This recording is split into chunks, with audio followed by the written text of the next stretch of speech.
ओम शांति। आज बाबा ने कहा कि बच्चे जब भी कोई आपको किसी दिन ऐसा लगे कि ताकत कम हो रही है या कभी मतलब ऐसा कमज़ोरी सी फील हो, शारीरिक कमज़ोरी की बात नहीं, यानी कि आत्मा की शक्ति की मतलब महसूसता या फिर कोई ऐसी लगे कि मैं दिल शिकस्त सी हो रही हूँ, हाँ, तो बाबा ने कहा कि बच्चे आप बाबा से जो भी मिला है आपको, है ना, उसे याद करो। और बाबा हमारा सब कुछ है। हाँ, बाबा हमारा माँ भी है, पिता भी है, बंधु भी है, सखा भी है। जैसे कि हम सब ने बाबा के लिए गाया ही है भक्ति मार्ग में, तो भगवान के लिए हम सब ने आरती गाई है, तुम ही हो माता, पिता तुम ही हो, तुम ही बंधु, सखा तुम ही, सहायक तुम ही, सब कुछ हमारे तुम ही हो। तो बाबा अब भी वही कहता है कि बच्चे प्रैक्टिकल में अब मैं तुम्हारा बंधु भी बनाऊँ, सखा भी बनाऊँ, माँ भी सब कुछ बना हूँ। तो जब भी तुम्हें ऐसी कमज़ोरी फील हो तो आप बाबा को किसी न किसी संबंध से याद करो, या फिर बाबा से जो भी मिला है ना, तो वो याद करके फिर से वो ताकत भरो, तो मन खुश हो जाएगा, बुद्धि हाँ फिर से भरपूर हो जाएगी और वो सब पुरुषार्थ करने की फिर से हाँ ताकत आ जाएगी। तो इसलिए बाबा समझाते हैं। आज बाबा की 29 तारीख के महावाक्य हैं, जिसमें बाबा ने कहा, मीठे बच्चे, इस शरीर की वैल्यू तब है जब इसमें आत्मा प्रवेश करे, लेकिन सजावट शरीर की होती है, आत्मा की नहीं। तो आज का प्रश्न है, तुम बच्चों का फ़र्ज क्या है और तुम्हें कौन सी सेवा करनी है? हम बच्चों का फ़र्ज क्या है और हम बच्चों को कौन सी सेवा करनी है? तो उत्तर दिया बाबा ने, तुम्हारा फ़र्ज है। हाँ, क्या फ़र्ज है तुम्हारा? तुम्हारा फ़र्ज है अपने हम जिन्स को क्या करो? अपने हम जिन्स को नर से नारायण और नारी से लक्ष्मी बनने की युक्ति बताना। तुम्हें अब भारत की सच्ची रूहानी सेवा करनी है। तुम्हें ज्ञान का तीसरा नेत्र मिला है, तो तुम्हारी बुद्धि और चलन बड़ी रिफाइन होनी चाहिए। किसी में मोह जरा भी न हो। गीत है, नयनहीन को राह दिखाओ प्रभु। तो ओम शांति। तुम बच्चों को रेस्पॉन्ड करना चाहिए। जब बाबा ओम शांति करे तो बाबा क्या कह रहा है, बच्चे तुम्हें भी तो रिस्पॉन्ड करना चाहिए। वैसे भी जब हमारे घर पे भी कोई मेहमान आता है या हम किसी से मिलते हैं तो हम नमस्ते करें या वो नमस्ते करे तो हम भी नमस्ते करते हैं। ऐसे ही बाबा कह रहा है ना कि जब मैं ओम शांति कहूँ तो बच्चों को भी ओम शांति कहना चाहिए। हाँ, आज बाबा ने डबल ओम शांति करी। तो हमारा स्वधर्म है शांति। तुम अभी शांति के लिए थोड़ी कहाँ जाएंगे। मनुष्य तो मन की शांति के लिए देखो साधु संतों के पास भी चले जाते हैं। अब मन बुद्धि तो है आत्मा के ऑर्गन्स, है ना। शांति किसको चाहिए ये तो पता ही नहीं होता है कि शांति चाहिए मन को, है। तो मन किसका अंग है, मन किसका हिस्सा है? आत्मा का ही एक छोटा सा हिस्सा है मन। तो अब मन को शांति चाहिए, तो उसके लिए बाबा ने कहा मन तो तुम्हारा है ना, तो तुम्हारा मन शांत तुम्ही से तो होगा, किसी और से शांत कैसे होगा? तो बाबा कहते तुम देख, मनुष्य मन की शांति के लिए भागते हैं बाहर साधु संतों के पास, जबकि शांति तो आत्मा का खुद का स्वधर्म है, अपनी मूल चीज़ है उसकी। तो जो अपनी चीज़ है तो वो बाहर से कैसे मिल सकती है? तो इसलिए बाबा कहते हैं वैसे मन बुद्धि और चक्षु, अब चक्षु जैसे ये नयन है वैसे वो नहीं है। कहते हैं हे प्रभु नयनहीन को राह दिखाओ। अब प्रभु ईश्वर कहने से वो बाप का लफ्ज़ तो नहीं आता है। हाँ, दूसरा फिर प्रभु के लिए क्या कहते हैं? या तो कहते हैं मन की शांति दो, या कहते हैं हे प्रभु हम नयनहीन हैं और हमें राह बताओ। तो प्रभु जी भी तो उत्तर देते हैं कि हे मनुष्यों, हे बच्चों, कि मैं तुमको कौन सी आँखें दूँ। तुम्हारी तो आँखें हैं ऑलरेडी, और ये आँखें वाले ही कहते हैं कि हम नयनहीन हैं। तो अवश्य समझने की बात है कि फिर दो आँखें होने के बाद हम कौन सी आँख मांग रहे हैं भगवान से, और किस आँख से दिखाई देगा फिर वो कौन सी वो राह किस आँख से दिखाई देगी, जब दो ऑलरेडी हमें भगवान ने दी भी हैं दो आँखें, तो हम फिर भी कह रहे हैं भगवान से हमें एक आँख दे दो। तो अवश्य फिर कोई तीसरा नेत्र होगा, है ना। दो के बाद कोई तीसरा होगा जो जिससे हम मांग रहे हैं, जिसको हम मांग रहे हैं, और जिस आँख से फिर हम देख पाएँ उस राह को। तो वो राह है कौन सी? ज्ञान की राह, ज्ञान की आँखें, है ना, ज्ञान की आँखें, समझ की आँखें।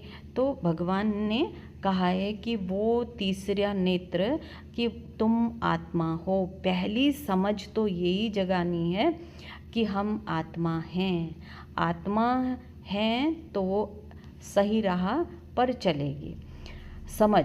तो अब प्रभु व ईश्वर कहने से वो इतना बाप का लब नहीं रहता है। बाप से तो बच्चों को वर्षा मिलता है, यहाँ तो तुम बाप के सामने बैठे हो, पढ़ते भी हो। तुमको कौन पढ़ाते हैं? तुम ऐसे नहीं कहेंगे कि परमात्मा व प्रभु पढ़ाते हैं, तुम कहेंगे शिव बाबा पढ़ाते हैं। बाबा अक्षर तो बिल्कुल सिंपल है भी बाप दादा। तो आत्मा को आत्मा ही कहा जाता है, वैसे वो परम आत्मा है। कहते हैं मैं परम यानी कि परमात्मा तुम्हारा बाप हूँ। मुझ परम आत्मा का ड्रामा अनुसार नाम रखा हुआ है शिव। तो ड्रामा में सबका नाम भी चाहिए ना। शिव का मंदिर भी है। भक्ति मार्ग वालों ने तो एक के बदले अनेक नाम रख दिए हैं, और फिर ढेर के ढेर मंदिर बनाते रहते हैं। चीज़ एक ही है। सोमनाथ का मंदिर देखो कितना बड़ा है, कितना सजाते हैं मंदिर को।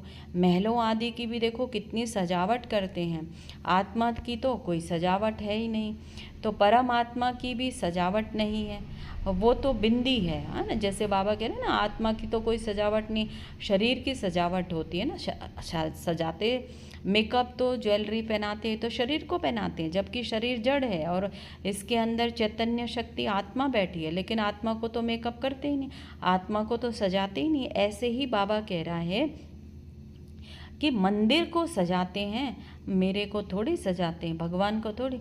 बाबा कहता है सजावट तो शरीरों की है, तो न हमारी सजावट है, ना आत्माओं की सजावट है। आत्मा तो है ही बिंदी, वो छोटी सी बिंदी आत्मा में, वो छोटी सी आत्मा शरीर में प्रवेश करती है तो शरीर को कितने प्रकार की सजावट होती है। मनुष्यों के कितने नाम हैं, किंग क्वीन की सजावट देखो कैसी होती है। आत्मा तो बिल्कुल बिंदी, सिंपल बिंदी है। अभी तुम बच्चों ने यह भी समझा है, आत्मा ही ज्ञान की धारणा करती है। तो बाप कहते हैं मेरे में भी ज्ञान है ना, शरीर में थोड़े ज्ञान होता है, मुझ आत्मा में ज्ञान है। मुझे यह शरीर लेना पड़ता है तुमको सुनाने के लिए। शरीर बिगड़ तो तुम सुन न सको। अब ये गीत बनाया है, नयनहीन को राह बताओ। क्या शरीर को ये राह बतानी है? नहीं, आत्मा भूली है राह। तो आत्मा को मालूम नहीं है कि मुझे जाना कहाँ है, तो इसलिए आत्मा को चाहिए राह, शरीर को नहीं। तो जब हम आत्मा को जानेंगे, आत्मा को पहचानेंगे और आत्मा का हिसाब किताब समझेंगे और आत्मा का कौन है ये जानेंगे, तभी तो राह दिखाई दे, तभी तो राह का ज्ञान पता चलेगा। तो मनुष्य ऐसे ही कह देते हैं, आत्मा तो समझते नहीं है, और ऐसे ही कह देते हैं नयनहीन को राह दिखाओ प्रभु। आत्मा ही पुकारती है शरीर को, तो दो नेत्र हैं, तीन तो हो न सके। तीन नेत्र का तो यहाँ तिलक भी देते हैं, कोई सिर्फ बिंदी मुहाफिक देते, कोई लकीर निकालते। बिंदी तो है आत्मा, बाकी ज्ञान का तीसरा नेत्र मिलता है। आत्मा को पहले यह ज्ञान का तीसरा नेत्र नहीं था, कोई भी मनुष्य मात्र को ये ज्ञान नहीं है, इसीलिए ज्ञान नेत्रहीन कहा जाता है। बाकी आंखें तो सबको हैं, पर सारी दुनिया में कोई को भी यह तीसरा नेत्र नहीं है। तुम हो सर्वोत्तम ब्राह्मण कुल के, तुम जानते हो। भक्ति मार्ग में, ज्ञान मार्ग में देखो कितना फर्क है। तुम रचता और रचना के आदि मध्य अंत को जानकर चक्रवर्ती राजा बनते हो। जैसे ICS वाले भी बहुत ऊंचा पद पाते हैं, परंतु यहाँ कोई पढ़ाई से एम MP आदि नहीं बनते हैं। हाँ, जो बाबा कह रहे हैं ना कि जो लौकिक पढ़ाई होती है, IAS वाले जो पढ़ते हैं वो बहुत ऊंच पढ़ते हैं क्योंकि उनको नौकरी ऊंची मिलती है। लेकिन जो भगवान की पढ़ाई है, आत्मा जिसको पढ़ती है परमात्मा से, वो पढ़ाई तो बाबा ने कहा उस इस पढ़ाई से कोई MP वेम्पी नहीं बनते हैं। वो यहाँ तो चुनाव होते हैं, बोर्ड्स पर MP आदि बनते हैं। अभी तुम आत्माओं को बाप की श्रीमत मिलती है और कोई भी ऐसा नहीं कहेंगे हम आत्मा को मत देते हैं। वो तो सब देह अभिमानी हैं। बाप ही आकर देही अभिमानी बनना सिखलाते हैं। सब है देह अभिमानी। मनुष्य शरीर का देखो कितना भपका रखते हैं। यहाँ तो बाप आत्माओं को ही देखते हैं। शरीर तो विनाशी है, बर्थ नॉट अ पेनी है। जानवरों की तो फिर खाल आदि भी बिकती है। तो मनुष्य का शरीर तुम बच्चे जानते हो कि अभी हम 100 देवता बन रहे हैं, तो यह नशा चढ़ा रहना चाहिए। परंतु ये नशा भी नंबरवार पुरुषार्थ अनुसार रहता है। धन का भी नशा बहुत होता है ना। तो अभी तुम बच्चे बहुत धनवान बनते हो, तुम्हारी तो बहुत कमाई हो रही है, तुम्हारी महिमा भी अनेक प्रकार की है। तुम फूलों का बगीचा बनाते हो। सत्युग को कहा जाता है गार्डन ऑफ फ्लावर्स। इसका सैपलिंग कब लगता है यह भी किसको पता नहीं।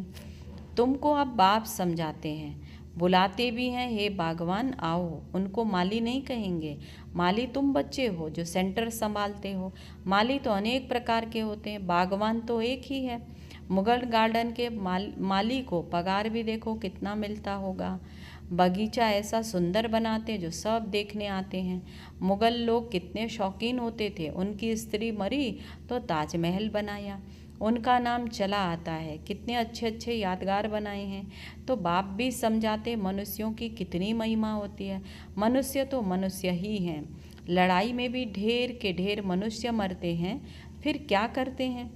घासलेट पेट्रोल डालकर फिर सब खलास कर देते हैं। इतनों को कब तक जलाएंगे? कोई तो ऐसे ही पड़े रहते हैं, दफन थोड़े करते हैं। कुछ भी मान नहीं है। तो अब तुम बच्चों को कितना नारायणी नशा चाहिए, चढ़ना चाहिए। यह है विश्व के मालिक पने का नशा। सत्यनारायण की कथा है तो जरूर नारायण ही बनेंगे। हाँ, सत्यनारायण की कथा है तो जरूर नारायण ही बनेंगे सुन के। हाँ, जैसे डॉक्टरी पढ़ के डॉक्टर बनेगा, बैरिस्ट्री पढ़ के बैरिस्टर बनता है, ऐसे जो नारायण की कथा सुनते तो जरूर नारायण बनेंगे। देने वाला कौन है इस कथा को? आत्मा को ज्ञान का तीसरा नेत्र मिलता है, लेकिन देता कौन है? वो है परमात्मा बाप। तीजरी की कथा भी है। इन सब का अर्थ बाप बैठ समझाते हैं। कथा सुनाने वाले कुछ भी नहीं जानते। अमर कथा भी सुनाते हैं। अब अमरनाथ पर कहाँ दूर दूर जाते हैं, वहाँ तो ये आकर सुनाते हैं, ऊपर तो सुनाते नहीं हैं। वहाँ थोड़े पार्वती को बैठकर कोई अमर कथा सुनाई। ये कथाएं आदि जो बनाई हैं ये सब भी ड्रामा में नोंद है। फिर भी होगा तो बाप बैठ तुम बच्चों को भक्ति और ज्ञान का कंट्रास्ट बताते हैं। अभी तुमको ज्ञान का तीसरा नेत्र मिला है। कहते हैं ना, हे प्रभु अंधों की को राह बताओ। भक्ति मार्ग में पुकारते हैं। बाप आकर तीसरा नेत्र देते हैं, जिसका कोई को पता नहीं सिवाय तुम्हारे। तो ज्ञान का तीसरा नेत्र नहीं है तो कहेंगे जैसे चूजा और धुंधकारी। आंखें भी कोई की कैसी और कोई की कैसी होती है ना।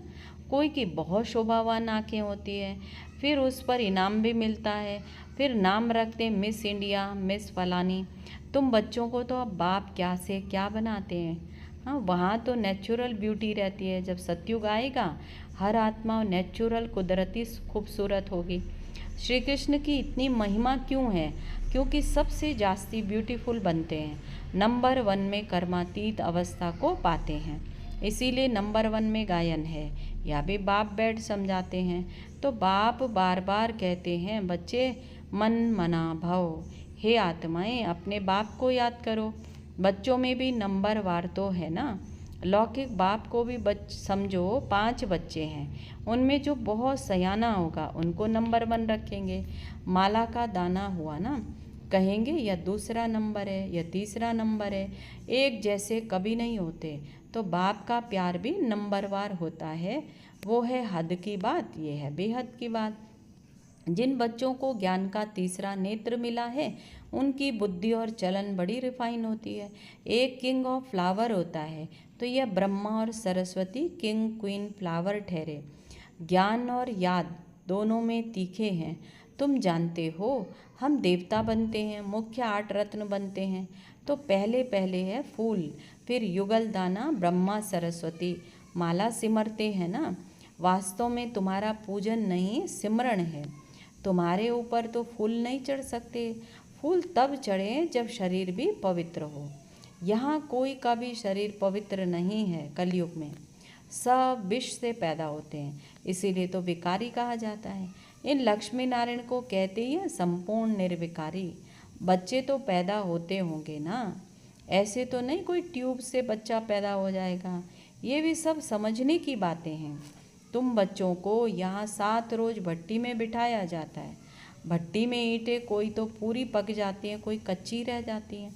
भट्टी का मिसाल देते हैं। अब ईंट की भट्टी का थोड़े शास्त्रों में वर्णन हो सकता है। फिर उसमें बिल्ली की भी बात है। गुल बकावली की कहानी भी बिल्ली में, उसमें भी बिल्ली का नाम दिखाया है। दिवे को बुझा देती थी। तुम्हारा भी यह हाल हो जाता है। हाँ, बाबा क्या कह रहे हैं, भट्टी भट्टी माना कि योग की अग्नि। हाँ, परमात्मा से इतनी लगन कि उस परमात्मा की लगन की अग्नि में जो अंदर आत्मा के खराबी है, कचरा है, कमियां हैं, वो सब जल जाएं। वो भट्टी की बाबा बात कर रहे हैं।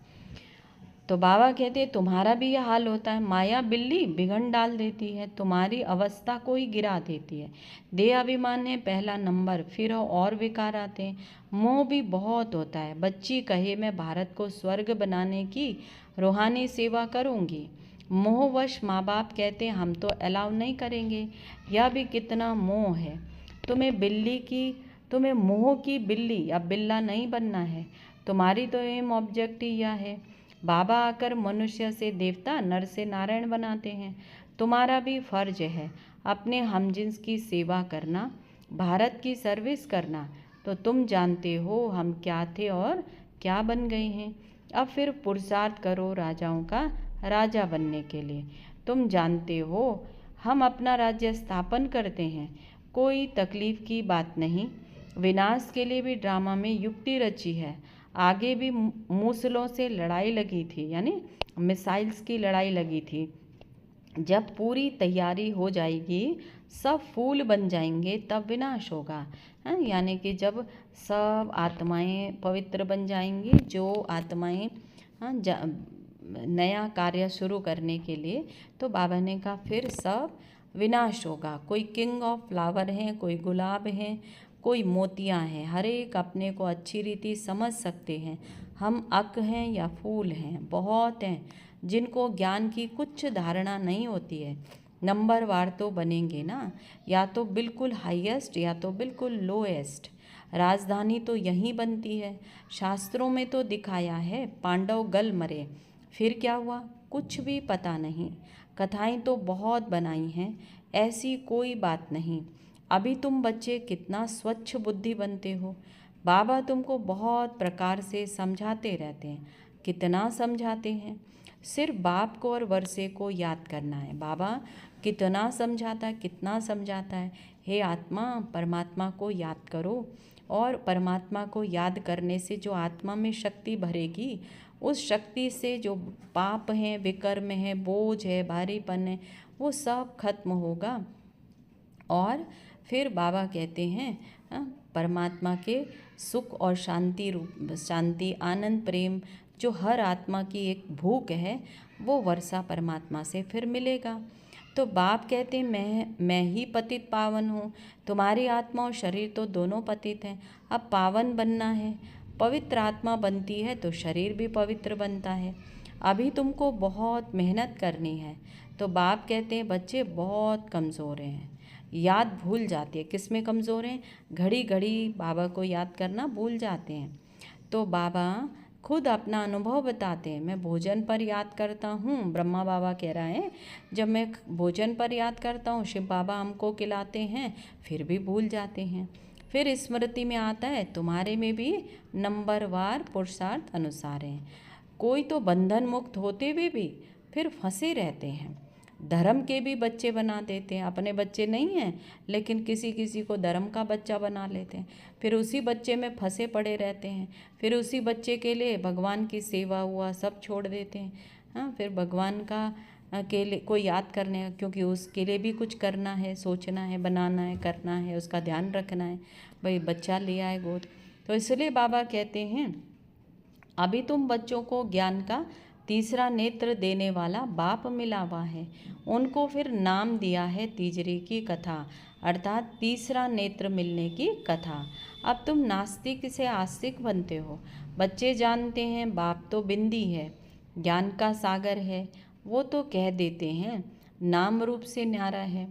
अरे ज्ञान का सागर तो जरूर ज्ञान सुनाने वाला होगा ना। इनका रूप भी लिंग दिखाते हैं, परमात्मा का रूप लिंग दिखाते हैं, फिर उनको नाम रूप से न्यारा कैसे कह सकते हैं। सैकड़ों नाम रख दिए हैं। बच्चों की बुद्धि में सारा ज्ञान अच्छी रीति रहना चाहिए। कहते भी हैं परमात्मा ज्ञान का सागर है, सारा जंगल कलम बनाओ तो भी परमात्मा का अंत नहीं लिख सकते। अच्छा, मीठे मीठे सिखी लदे बच्चों प्रति माता पिता बाप दादा का याद प्यार गुड मॉर्निंग। रूहानी बाप की रूहानी बच्चों को नमस्ते। हम रूहानी बच्चों की रूहानी बाप दादा को नमस्ते। शुक्रिया बाबा, शुक्रिया।